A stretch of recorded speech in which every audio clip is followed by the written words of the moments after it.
دوباره اومدیم با یه فیلتر شکن اصیل آمریکایی، پرسرعت ترین فیلتر شکن رایگانی که تا الان تو کل زندگیم دیدم این فیلتر شکن بوده. اصلا قد نمیشه و با همه اینترنت هم برای شما کار میکنه. قبل از اینکه بریم سراغ ادامه دوبار بزن رو صفحه و این پست منو لایک کن، مطمئنم که کلی به دردتون میخوره. خیلی خب بریم داخل اینستاگرام سرعت این فیلتر شکن رو بهتون نشون بدم. آقا واقعا سرعت بسیار بالایی داره، اصلا قد نمیشه.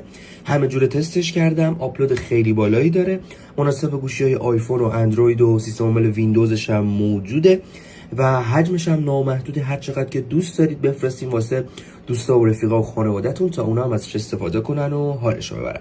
بریم که اسمش رو بهتون معرفی بکنم. اسم این فیلتر شکن V2VPN، لینک دانلودش رو هم داخل کپشن همین پستتون میذارم، دانلود کنید و از سرعت بالاش لذت ببرید. آقا اگه دلتون میخواد که پولاتون رو حروم فیلتر شکن نکنید، همین الان پیج منو فالو کنید.